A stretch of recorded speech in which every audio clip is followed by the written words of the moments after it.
The letter arrived on a Tuesday, and Catan Vale read it twice before he let himself believe it wasn't a mistake. Not because the words were complicated. They weren't. 12 lines of legal language, a signature, a county seal pressed into the corner like a bruise. He read it twice because the first time, his hands weren't steady enough to trust what they'd felt. The paper was thin, almost weightless, and yet it dragged at his fingers like something soaked through with water.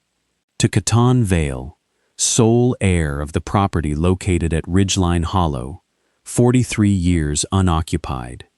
He set it down on the kitchen counter, with the same care he'd once used setting down ordnance, and beside him, low against the floor, Vigil lifted his head. The dog didn't move yet. He only watched.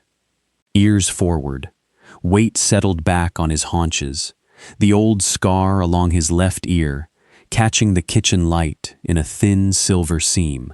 He had learned, over 3 years, to read the air before he read the man, the way Catan's breath changed, the way his shoulders climbed toward his jaw, a half-second before his voice did. His half-sister's message came an hour later, over the phone, her tone bright and careless in the particular way of someone delivering an insult wrapped as a courtesy. "You should just sell it, Catan. Nobody's touched that place in decades. Dad's junk, not worth the drive."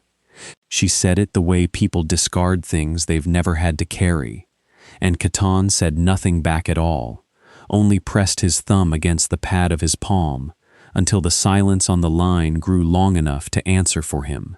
He drove out 3 days later, 2.5 hours of 2-lane road, pine crowding closer on both sides the farther the highway thinned, GPS voice long since given up to static. Vigil rode with his head out the cracked rear window for the first hour, then pulled it in and lay flat against the seat, nose working the air like he already knew, before the tires left the gravel, before the engine cut, that something about this place was going to matter. The cabin stood at the end of an overgrown drive, log walls silvered with age, a porch that sagged in the middle like a held breath finally let go. Catan stood at the base of the steps for a long moment, cane in his right hand, left hand curled at his side, the old habit, knuckles whitening around a leash that wasn't there anymore, that hadn't been there in 3 years, for a different dog, in a different country. Vigil pressed his shoulder against Catan's leg, waited, didn't move until Catan did. Inside, dust hung suspended in the thin light through the shutters, and the air smelled of cold ash and cedar, and something underneath that, mineral, old, faintly metallic, like a coin held too long in a closed fist. Vigil crossed the room in 4 strides and stopped, not near the door, not near the window. Beside the stone hearth, where the floorboards met the fireplace at a seam no wider than a fingernail, he dropped to his belly and began to dig, claws raking wood, low sound caught somewhere in his chest, refusing every command to heal, to stay, to leave it. Catan knelt beside him, ran his palm flat across the boards, and felt it, a give, a hollow where there should have been none. Whatever his father had spent 4 decades keeping buried under that hearth, Catan understood, kneeling there in the cold and the dust, that it was about to come up into the light, whether he was ready or not. But what the dog did next shocked everyone. Before we start, make sure to hit like and subscribe to Kindness and Canine Legends. Where are you watching from? Drop your country name in the comments. I love seeing how far our stories travel. Catan didn't pry the boards up that first night. He wanted to.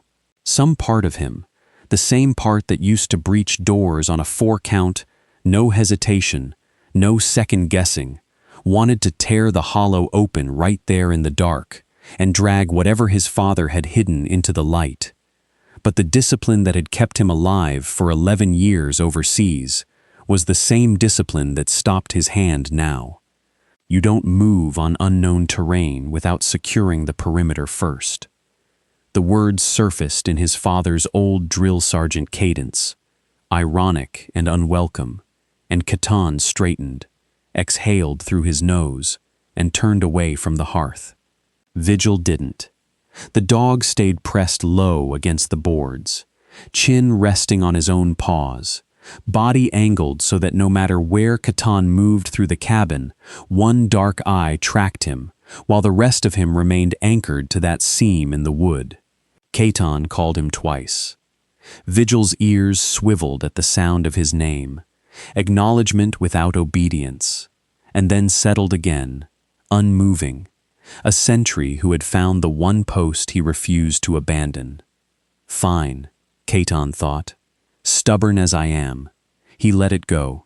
The next 4 days ran on a schedule as rigid as any he'd kept in uniform. Up before light, not that light meant much to him anymore. More a change in the temperature of the air, a shift in the way sound traveled, and into the work. He swept 2 decades of dust from corners no one had touched.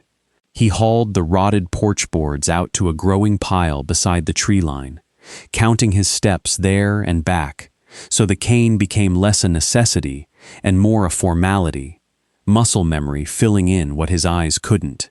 He oiled hinges that shrieked, chopped enough kindling to last a month, restrung a section of fence that had long since given up standing on its own. Discipline, his father used to say, was what you did when no one was watching, and no one would ever know the difference. Catan had hated the man for 100 reasons, but he'd kept the words anyway, carried them across 3 deployments, like something he couldn't set down even when he wanted to. He found himself talking to the empty rooms in the evenings, not loudly, not even always in full sentences, just fragments, thrown out into the dark, like a man testing whether an old wound still had feeling in it. You could have called, one time, just to say the address was still standing. The cabin gave him nothing back but the settling of old wood, and the wind finding gaps in the shutters, and somehow that silence felt more honest than any answer his father could have given while he was alive.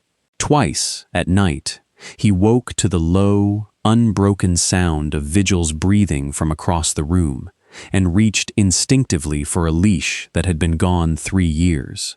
For a different dog, a good dog, one that hadn't come home from the last deployment. His hand closed on nothing.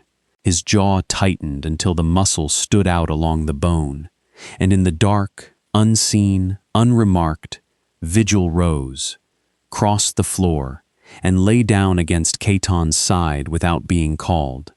The only order he'd broken all week, the only one that mattered. But every morning, no matter how far he wandered through the cabin or the tree line beyond it, Vigil returned to the same 4 feet of floorboard by the hearth. Lay down, waited, as if something under those boards was waiting for Catan too. And the dog had simply understood, before Catan did, that some doors don't stay closed forever, not once the right hands or the right paws have found where they're sealed. The storm rolled in on the 5th night without warning, the kind of early season front the old man down at the gas station would have called mean weather. Temperature dropping fast enough to fog the windows, wind finding every gap Catan had missed in his repairs, and turning it into a low, constant moan through the walls.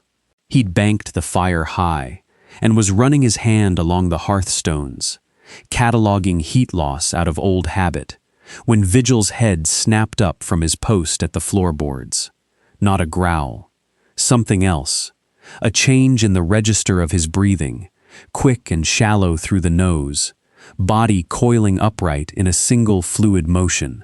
Catan heard it a half-second later, a sound under the wind, small, human.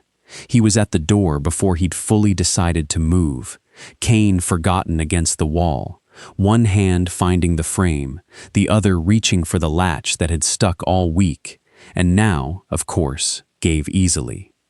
Cold slammed into him, snow already ankle-deep on the porch, and beneath the wind's howl the sound came again.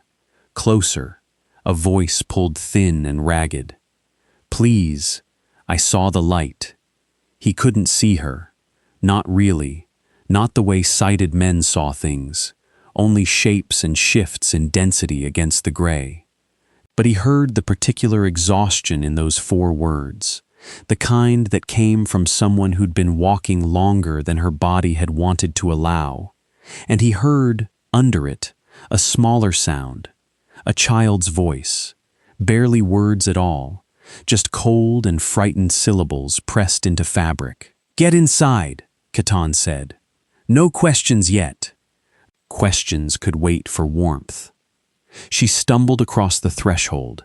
He felt more than saw the shape of her, arms wrapped around a bundle that shifted and whimpered, boots leaving wet prints he'd have to mind later, a detail his brain filed away even now, even here, some part of him always counting, always securing. Vigil met her in the doorway. For one taut second, nothing moved. Caton's whole body went rigid, left hand curling instinctively at his side, bracing for the low warning growl that came whenever a stranger crossed too close, too fast, into Vigil's space. It didn't come. Instead, the dog's stance shifted, weight forward now instead of back, ears no longer pinned in warning, but angled, listening, reading the child's cry the way he'd once read gunfire, and knew this wasn't a threat at all. He didn't approach the woman. He moved past her, low and deliberate, and pressed his flank gently against the child's dangling foot.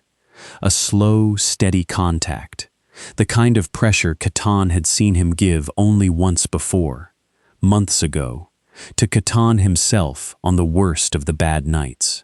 "He won't hurt you," Catan said, and his own voice surprised him, steadier than he felt. "Sit by the fire, both of you." The woman didn't argue. He heard her sink into the chair nearest the hearth, heard the small, hitching breaths of the child finally slowing as the heat reached them, and only then did she speak again, voice cracking, somewhere between gratitude and shame. "I didn't know where else. The car slid off the county road, and I saw your light through the trees, and I know we shouldn't just—" "You're not the first stranger this cabin's taken in tonight," Catan said, before he'd fully thought the words through, and didn't explain what he meant by that. Not yet. Some truths needed daylight first. He busied his hands instead, stoking the fire higher, filling a pot with water from the good well, laying out the wool blankets he'd aired that afternoon for no reason he could name until now.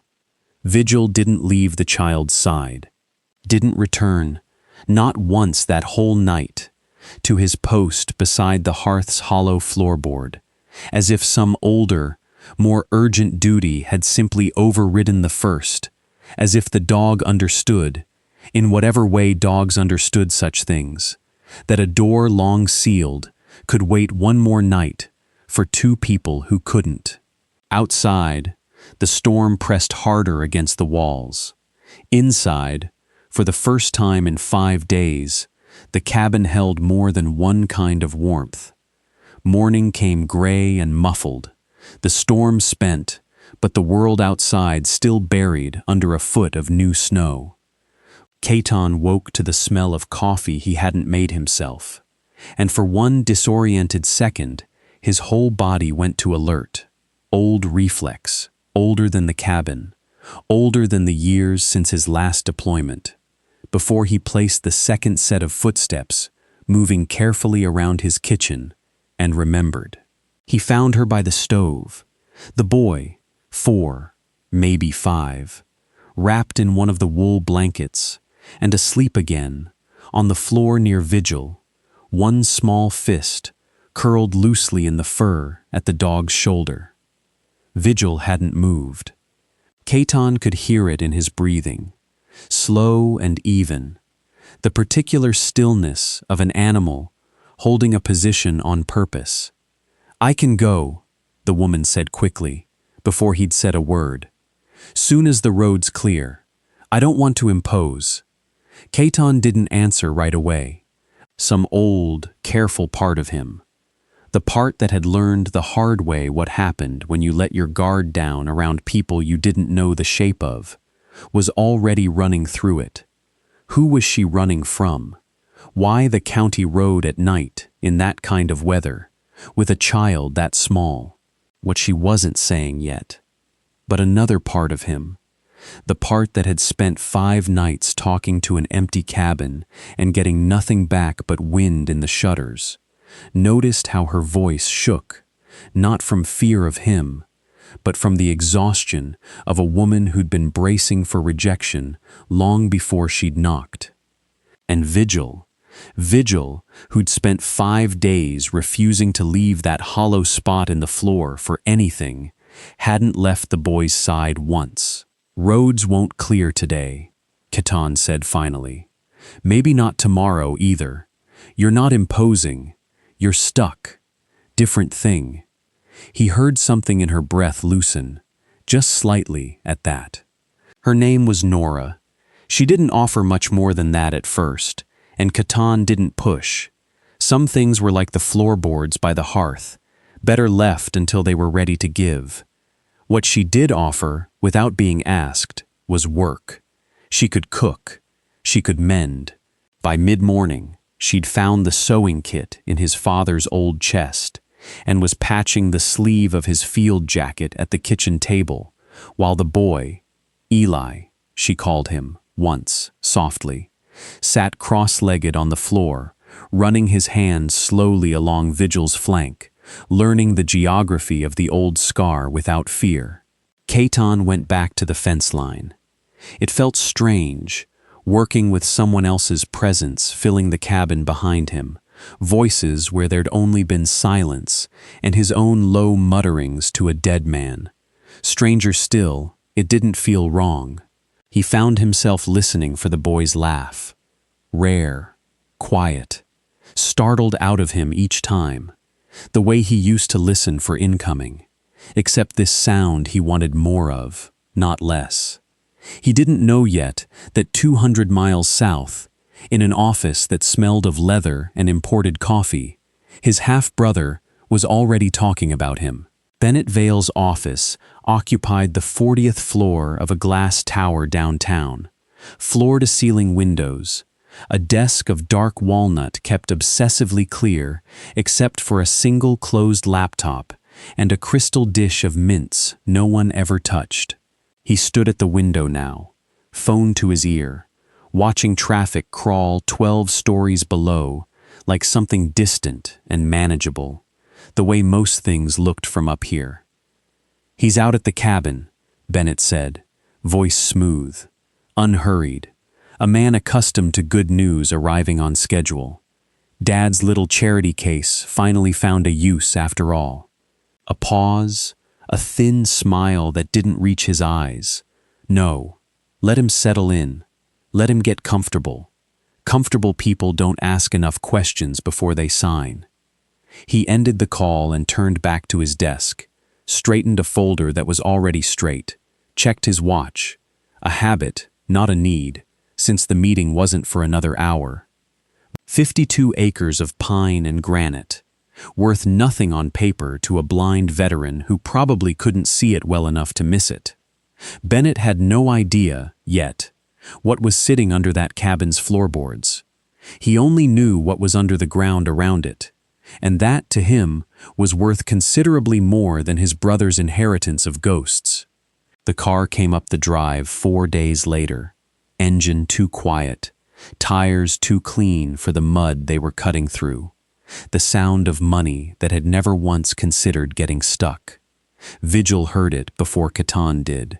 The dog rose from beside Eli, who was building something out of kindling scraps at the hearth, and crossed to the window, a low sound already building in his chest, Not yet a growl, just the promise of one.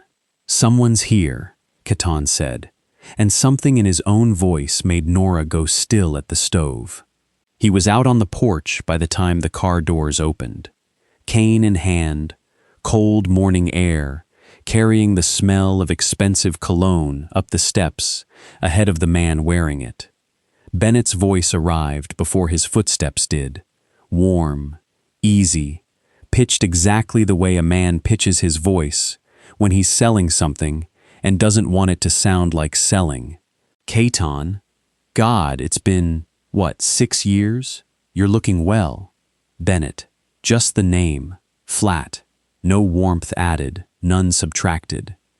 Catan didn't offer his hand, and after a beat too long, Bennett didn't either, covering the gap with a short laugh, the kind rehearsed in mirrors. "Mind if I come in? Cold enough to freeze the devil out here." Catan stepped aside.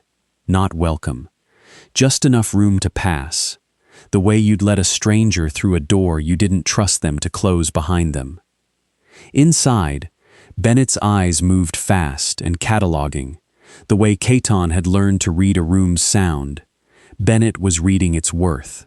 The old furniture, the mended jacket on the hook, the woman at the stove he hadn't been told about, and the boy who'd stopped playing entirely, gone quiet and small against Vigil's side the moment the stranger's cologne reached him. "Cozy," Bennett said, and something in the word landed, like the opposite of a compliment. He lowered himself into the chair across from Catan without being asked, crossed one leg over the other, folder already produced from his coat as if he'd rehearsed the timing. "Look, I'm not here to relitigate old business. I came because I care about you, whatever you believe about that, and because I think you're sitting on something that could actually change your life, if you'd let me help. I'm listening." 2 words. Catan's face gave away nothing at all. The stillness he'd learned in places where the wrong expression could get a man killed. A stillness that had nothing to do with his eyes, and everything to do with the years that had shaped what was left of him. 52 acres, Bennett said, sliding the folder onto the table between them, a gesture wasted on a man who couldn't see it. "There's interest, serious interest, a number with more zeros than either of us grew up believing we'd see attached to our name. You take that, you set yourself up somewhere warm, somewhere easier. No offense, but this, a small gesture at the cabin, the cold, the cane. This can't be easy for you. Let me make it easy." The room went quiet enough that the fire's small collapse into itself was the loudest sound in it. "No," Catan said. "Catan, be reasonable. This land isn't doing anything for you. It's just sitting here, same as it sat for 40 years, rotting. No." Bennett's smile thinned, the warmth in it curdling by degrees into something colder, more familiar to Catan than the sales pitch had ever been. "You don't even know what you're saying no to. You haven't asked what the number is. Doesn't matter what the number is. Everything has a number, Catan. That's not cynicism, that's just..." The growl came low and sudden, cutting through Bennett's sentence like a blade through thread. Vigil had crossed the room without a sound, placing himself squarely between Bennett's chair and the spot where Eli sat frozen against the wall, hackles risen in a stiff ridge along his spine, lips drawn back just enough to show the white beneath. Bennett went still. "That dog bite? Depends what he decides needs biting," Catan said. And for the first time since Bennett had walked through the door, something in his voice carried an edge sharp enough to cut. Nora had gone very quiet by the stove, one hand resting lightly on Eli's shoulder, and Catan was aware, the way he was aware of most things now, through sound and pressure and the small shifts in the air of a room, that his half-brother's eyes had moved to her, then to the boy, cataloging them too, filing them away the way he filed everything, as leverage or as nothing at all. "I'll leave the folder," Bennett said, finally. standing, smoothing his coat with a gesture too careful to be casual. Think it over. Land like this doesn't stay valuable forever, and neither does patience. He left without another word, engine turning over smooth and quiet in the cold, and Caton stood on the porch long after the sound of it had faded into the tree line. Vigil pressed rigid and watchful against his leg, still facing the empty drive, as if the threat hadn't left with the car at all, only receded, for now, to wait for its next opening. Behind him, Nora's voice was careful, uncertain. "Everything okay?" Caton didn't answer right away. He was thinking about the hollow floorboard by the hearth, about 43 years of silence his father had kept, and wondering, for the first time, whether that silence and his brother's sudden interest in this land were two ends of the very same rope. That night, after Nora had settled Eli to sleep and the fire had burned down to a low bed of coals, Caton knelt again at the hearth. He'd put it off long enough. 6 days of circling it, of telling himself there was work more urgent, weather more pressing, a stranger's crisis more immediate than his own. And every one of those reasons had been true, and every one of them had also been, if he was honest with the part of himself that didn't lie well even to itself, a kind of cowardice, dressed up as discipline. Bennett's visit had ended that. Whatever was under this floor, his brother wanted this land badly enough to smile through gritted teeth for it, and a man didn't do that over nothing. Vigil was already there before Caton's knees hit the boards. He hadn't needed calling. He'd simply risen from beside the dying fire the moment Caton reached for the crowbar he'd set within reach 3 nights ago. Some quiet understanding passing between them that tonight was the night the waiting ended. The first board came up with a groan that seemed to carry through the whole cabin, wood swollen and shrunk and swollen again across 4 decades of seasons, nails shrieking loose from a grip they'd held since before Caton was old enough to remember his father's face clearly. He set it aside, ran his palm across the gap it left, cold air rising to meet his fingers, air that had not moved, had not been touched, had not seen light in 43 years, and something in that stillness pressed against his chest with a weight he hadn't braced for. The second board came easier. The third gave way to reveal not dirt, not the crawl space he'd expected, but the corner of something built, deliberate, framed, a small chamber no larger than a closet, walled in cedar that still, even after all this time, breathed out the faint, sweet smell of the tree it had been. Caton worked in silence. He didn't rush it. Some part of him understood, kneeling there with dust settling in his throat and Vigil's steady breathing at his shoulder, that rushing this would be its own kind of disrespect to his father, to whatever this room had cost him to build and never open, to the 43 years it had waited exactly like this, sealed and patient, for someone to finally come home and ask the right questions. He lifted the last board free. The chamber below held shelves, cedar shelves, built with a care that surprised him, mitered corners, sanded edges, the kind of craftsmanship a man didn't waste on something meant to be forgotten. And on those shelves, in neat, unbroken rows that ran the length of the little room, sat wooden boxes, small, identical, each one closed with a simple brass clasp gone dull with age, each one bearing, burned into the lid in a hand Caton recognized immediately, and felt in his sternum like a physical blow, a single number. He counted without meaning to. 43 boxes, 43 years, his own age.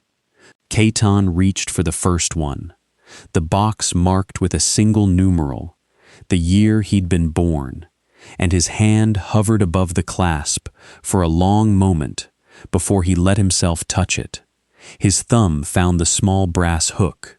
It resisted at first, stiff with decades of stillness, and then gave all at once, the tiny click of it, loud enough in the silence, to make Vigil's ears flick toward the sound.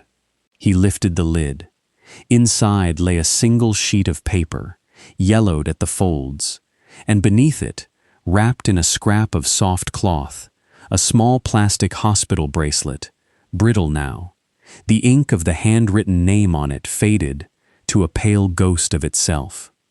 Catan didn't need his eyes to know what it said. He knew the shape of his own name too well, had felt it written and rewritten across 100 forms and papers over the decades, and something in the careful, deliberate way this fragile thing had been folded into cloth and shelved and sealed away told him more than any words could have, that whatever else his father had failed to say out loud in 43 years, he had not, in fact, forgotten a single one of them. His fingers found the paper next.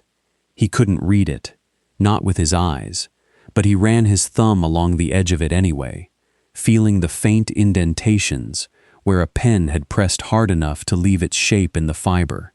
Sentence after sentence, written by a hand Catan had spent half his life believing never thought of him at all.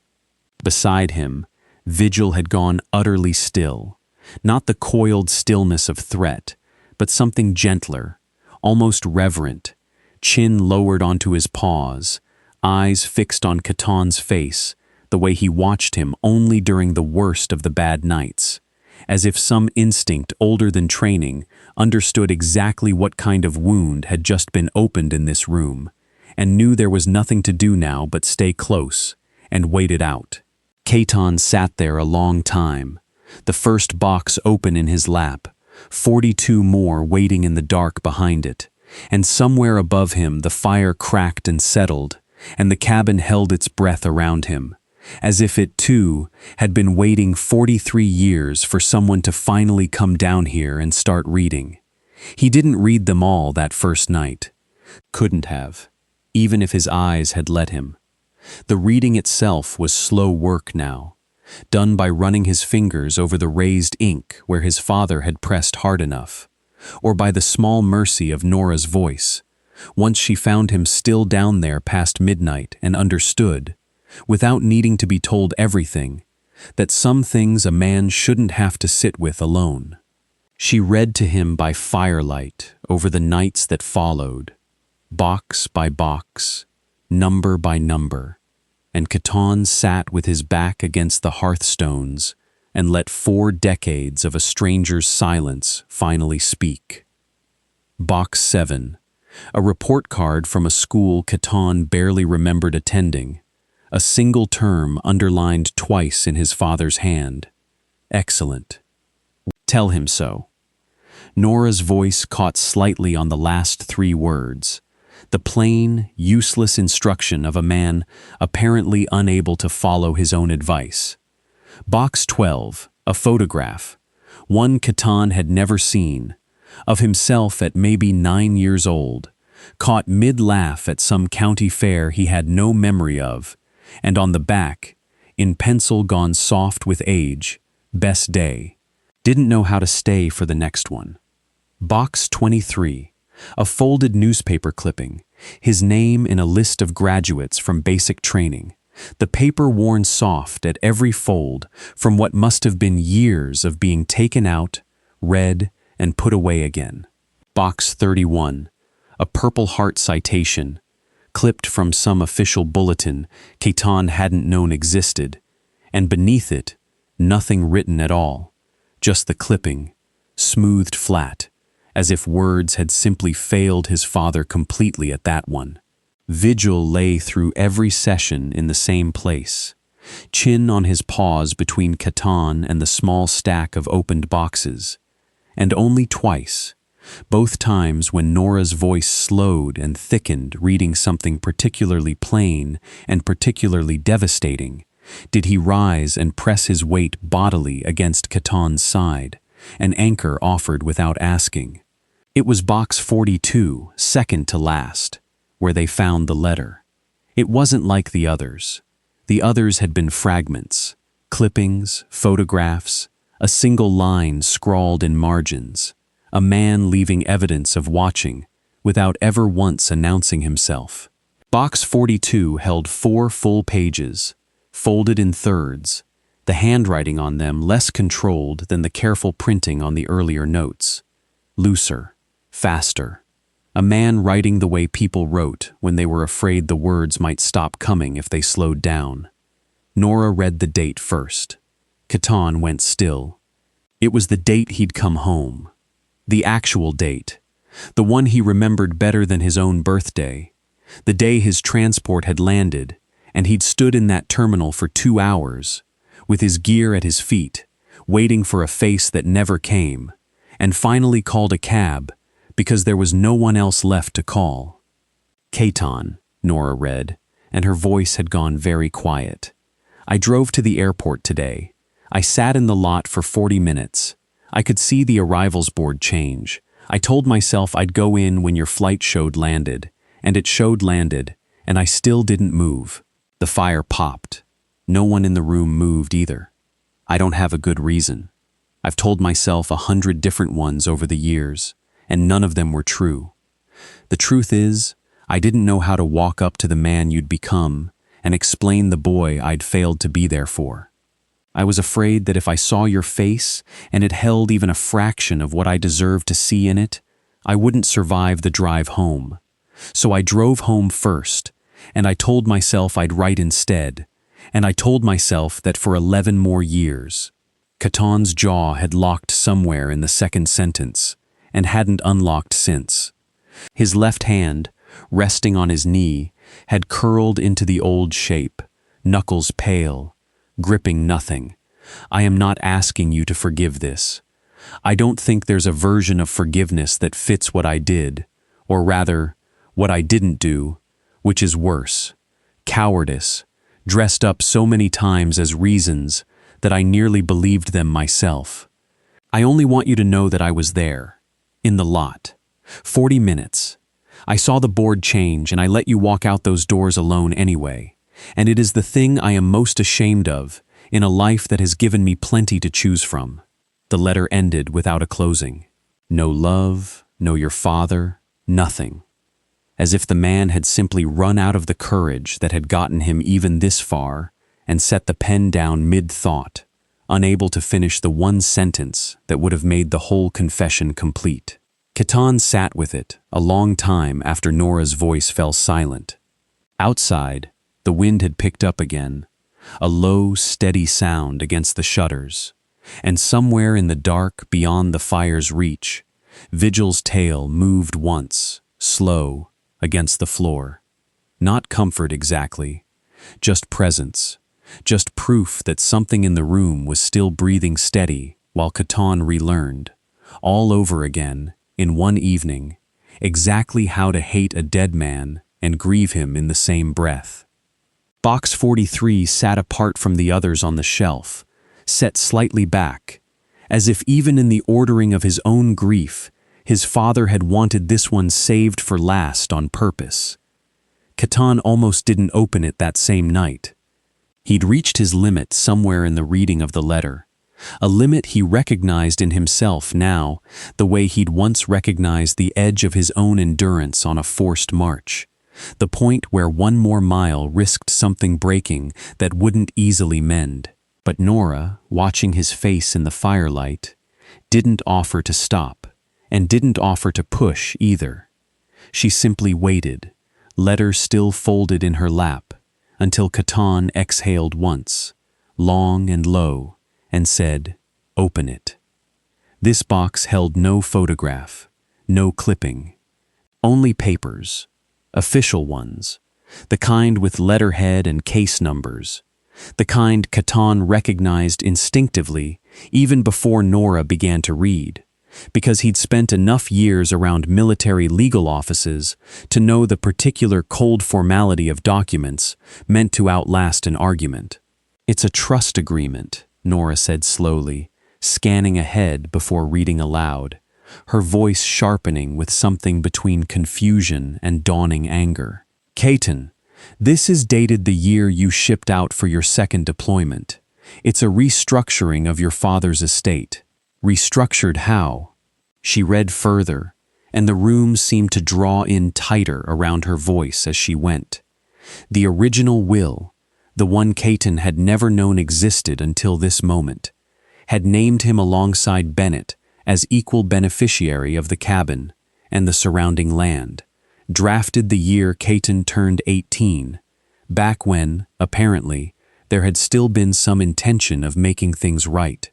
But a second document, filed 4 years later, revised that, diminished it, buried Cotton's name under a thicket of conditions and delays that functionally locked him out of any claim until this exact inheritance, decades late, finally cleared. The signature authorizing the change wasn't his father's alone. "There's a co-signature," Nora said. "A Renata Vale." Caton's jaw tightened at a name he hadn't heard spoken aloud in over a decade. His father's second wife, Bennett's mother, a woman Caton remembered mostly as a cold voice behind a closed door during the handful of visits he'd been permitted as a boy, before even those had stopped. "And there's correspondence," Nora went on, pulling a thinner stack of letters from beneath the trust papers, and this time her voice changed register entirely, careful now, choosing him over the words. "Caton, I don't think you want me to read all of this tonight." Read it, she did, and what emerged, letter by letter, wasn't the story Caton had spent 43 years believing. It wasn't a father who simply hadn't cared enough to come inside from that airport parking lot. It was a man slowly, methodically walled off from his own son, Renata's letters cold and clinical, each one arguing some version of the same point, that contact would destabilize the household, that Bennett needed undivided focus, that a soldier's life was no example for a growing boy to measure himself against. And beneath every argument, threaded through a decade of correspondence, the same quiet threat, repeated in different words each time, that any attempt to reach out to Caton, any softening toward the son from the first marriage, would cost the father the only family he had left standing in front of him. He hadn't stayed away out of indifference. He'd been talked out of his own son, one manipulated letter at a time, by a woman protecting her own child's inheritance, and a man too broken by grief and guilt to fight back against it. Caton sat with that a long time. The fire burned down to almost nothing, and felt something inside his chest doing violence to itself. The old, comfortable hatred he'd carried for 43 years, suddenly, with nowhere solid left to stand. It was easier, he realized now, to hate a coward who simply hadn't cared. It was infinitely harder to grieve a coward who had cared, desperately, and had simply never found the spine to survive the people standing between him and saying so. Vigil pressed close against his leg in the dark, a low, steady weight, and Caton let his hand fall to the dog's scarred flank and gripped it the way he no longer let himself grip anything human, and understood, with a clarity that felt almost unbearable, exactly what his brother's smile in this cabin's doorway had actually been protecting all along. Bennett came back on a morning bright and hard with new frost, and this time he didn't come alone. Caton heard the second car before he heard the first, a heavier engine, idling wrong, the sound of a vehicle driven by someone unused to gravel roads. Vigil was at the window before either car had fully stopped, the low sound in his chest already building, and this time Caton didn't try to settle him. Some instinct, honed over more dangerous ground than this, told him the dog's read on the morning was more reliable than any pleasantries about to walk through his door. Bennett's smile, when Caton opened it, had lost the warmth it wore the first visit. What replaced it was thinner, more efficient, the expression of a man who'd stopped pretending persuasion was the only tool available. "You didn't call," Bennett said, stepping past the threshold without waiting to be asked this time. Behind him, a second man lingered near the porch steps.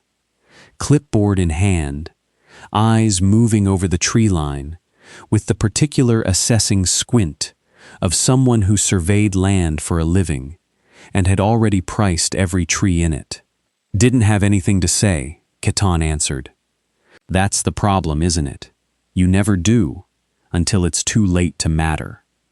Bennett's eyes moved past him into the cabin, found Nora at the stove, found Eli half hidden behind her leg, found the open trapdoor still visible at the hearth, where Catan hadn't yet replaced the boards.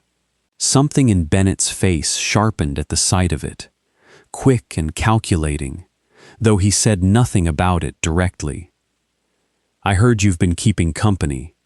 Didn't realize the inheritance came with extra dependents." "Watch it," Catan said, quiet, flat, the same stillness that had ended the last conversation. "I'm not here to fight about house guests." Bennett's voice dropped into something closer to businesslike, and he produced, from his coat, not a folder this time, but a single sheet, held out toward Catan, as though he might simply take it, despite everything. "There's mineral rights under this land, Catan, substantial ones, enough that the number I offered last time was insulting, frankly, and I'd like to fix that. But the offer has a window, and the window is closing, and I'd hate for sentiment to cost you money that could actually change your life.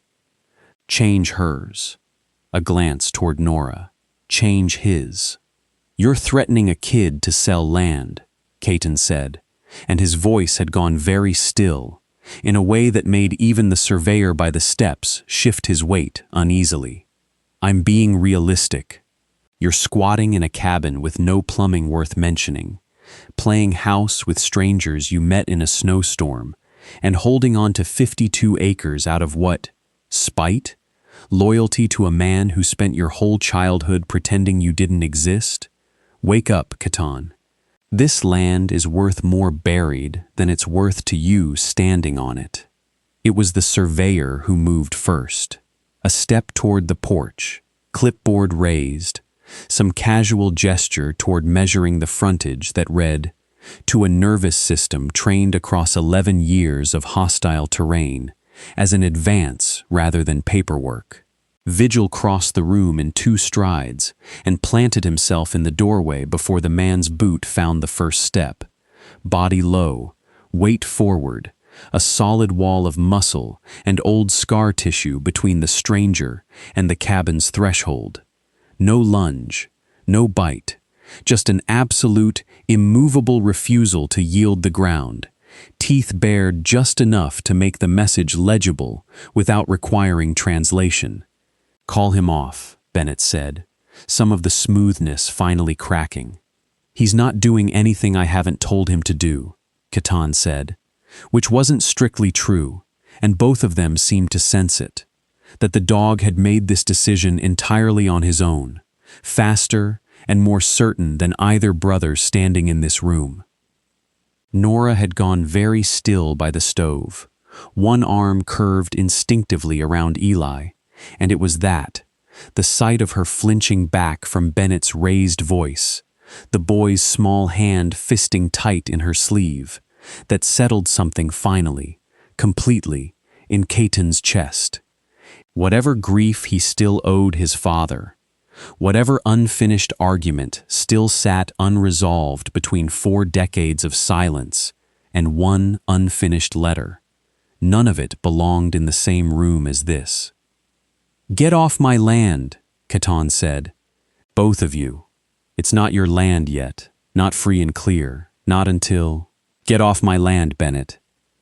The surveyor was already retreating toward the car, unwilling to test whatever the dog in the doorway was prepared to do next. Bennett held his ground 1 beat longer, jaw working, calculating some final angle, and apparently finding none worth the current risk, then turned without another word and walked back to his idling car with the stiff, controlled gait of a man determined not to look like he was retreating, even as he plainly was. Vigil didn't move from the doorway until both engines had faded fully into the tree line, and even then he stood a long while after, watching the empty drive, as if some part of him understood, the same part that had known, days ago, exactly which floorboard held 43 years of buried truth, that this particular threat hadn't been sent away for good, only delayed. Catan didn't sleep much that night, but for once, the sleeplessness had a shape to it, a direction, the particular restlessness of a man planning, rather than merely enduring. He found what he needed in box 38, one he and Nora hadn't fully worked through yet, not his own history this time, but his mother's. Lydia's handwriting, looser and rounder than his father's careful print, filled a small stack of pages his father had apparently kept separate from everything else, preserved not as evidence of guilt, but, Catan understood now, as something closer to reverence.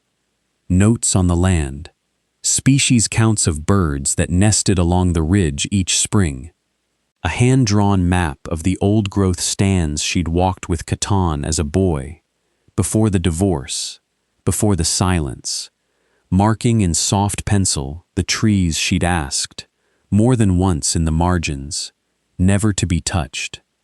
This land isn't ours to spend, she'd written on one page, underlined twice. We're only the ones standing on it longest. Catan sat with that line a long time. By morning, he'd made the calls his father never had the courage to make, and Bennett never had the interest in making. A land trust attorney 2 counties over, recommended by a name Nora recognized from her own life before the storm. A woman who specialized in exactly the kind of protection Catan now understood he wanted. Not a sale, not a fight dragged through court for years against a brother with more lawyers on retainer than Catan had patience for. Something more permanent than either, a conservation easement.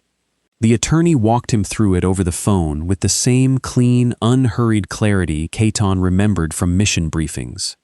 The 52 acres, if placed under permanent easement, would be legally barred from mineral extraction, from development, from sale to anyone seeking to do to it what Bennett intended. The land would remain Catan's, on paper, for his lifetime and beyond, but its worth to Bennett's investors would collapse to zero the moment the paperwork was filed, and no future owner, whoever that might someday be, could undo it. It wasn't revenge, it was something better, the land simply removed, permanently, from the category of things that could be exploited at all. There's no walking this back once it's signed, the attorney told him. Even you couldn't sell the mineral rights after, if you changed your mind 10 years from now. I won't change my mind, Catan said, and meant it in a way that settled something in his chest he hadn't realized was still unsettled. Bennett arrived on his own, this time, when word reached him 3 days later. No surveyor trailing behind, no folder full of numbers, just fury, poorly disguised as reasonableness, standing in the same doorway Vigil had once blocked him from crossing. You signed it, Bennett said, flat, disbelieving. You actually signed it. Do you have any idea what you just threw away? I know exactly what I kept, Catan said. This was going to be worth millions, Catan. Millions. And you buried it under legal paperwork out of what? Some sentimental attachment to a mother who's been dead 20 years, and a father who couldn't be bothered to walk into an airport. Mom asked that this land never be touched. I'm the only one who ever bothered reading that far into the boxes. Caden's voice didn't rise. It didn't need to. You spent your whole life measuring what things were worth in numbers. She measured it in what was still standing after everyone else stopped caring. I know which one I trust more. Bennett stood in the doorway a long moment, jaw working. The particular helplessness of a man who has just watched every leverage point he owned evaporate at once.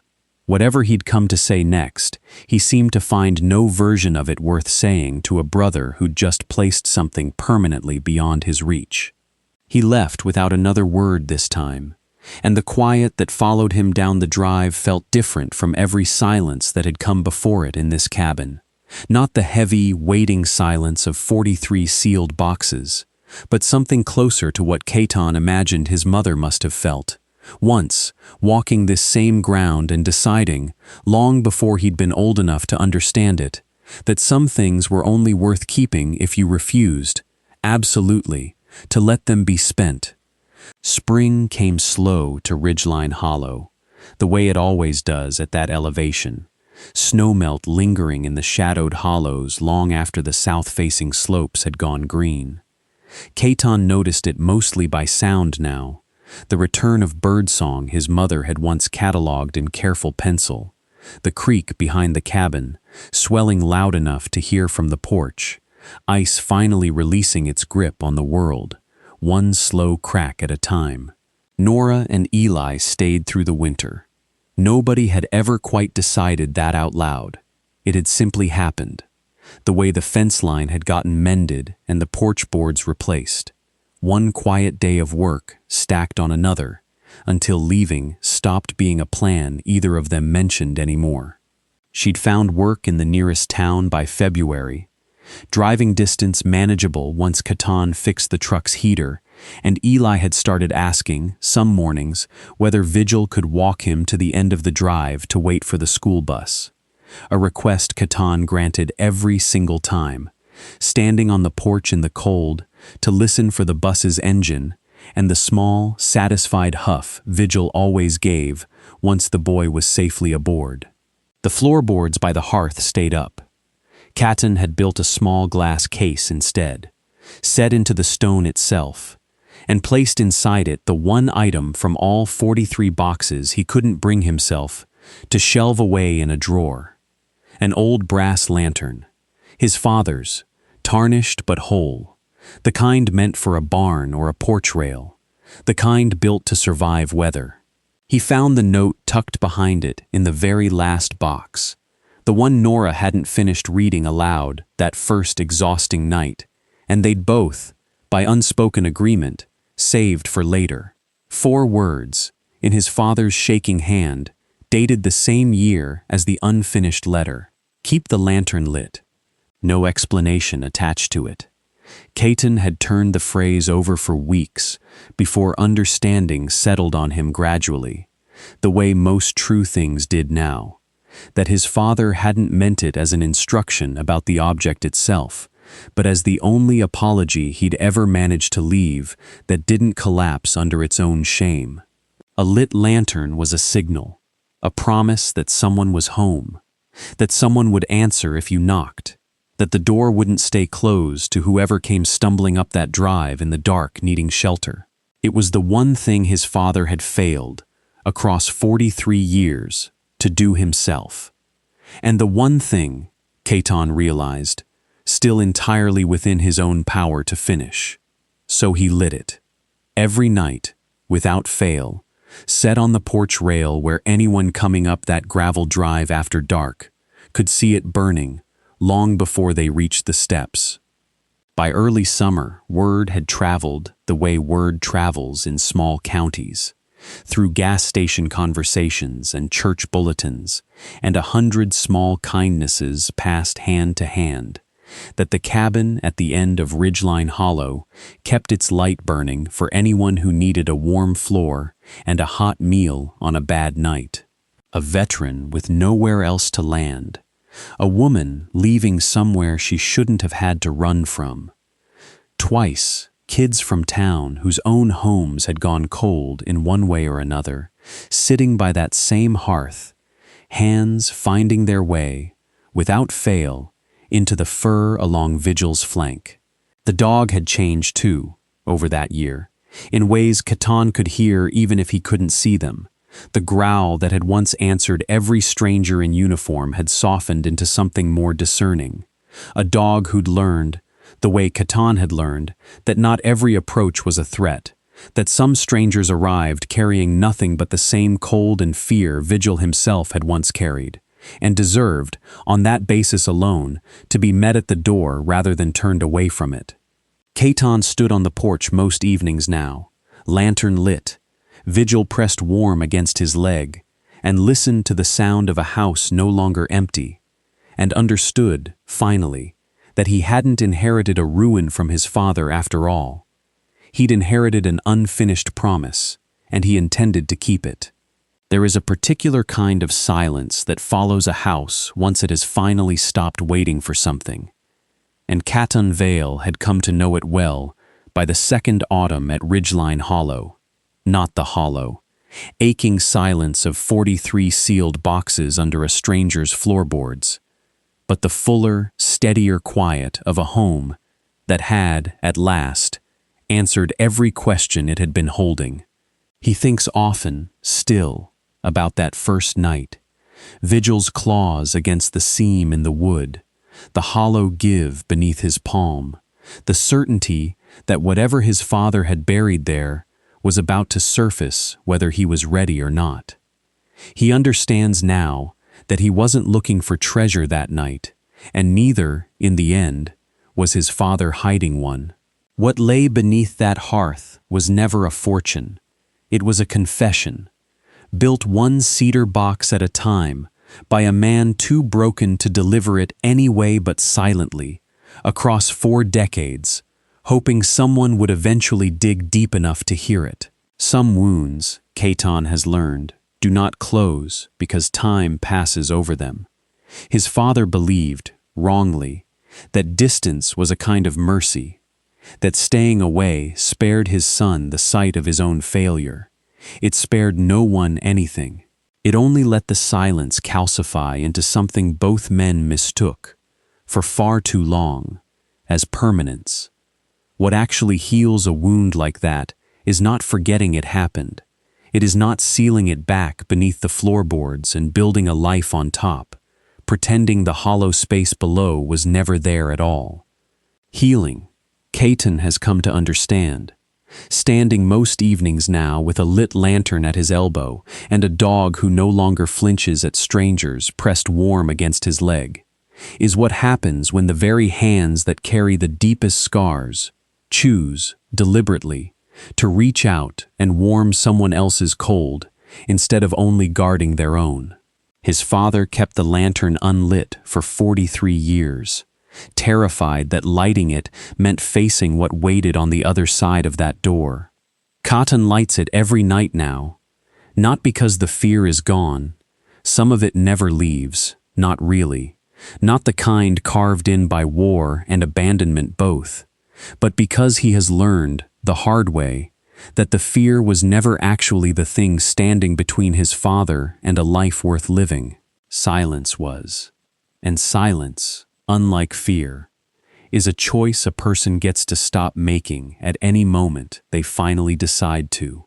Nora and Eli sleep down the hall most nights now, in the room Caton rebuilt, with his own hands the winter he stopped waiting for permission to want a family again. Vigil no longer sleeps by the hearth out of vigilance. He sleeps there now simply because it's warm, and because some habits, once their original purpose has been served, are allowed to soften into comfort instead.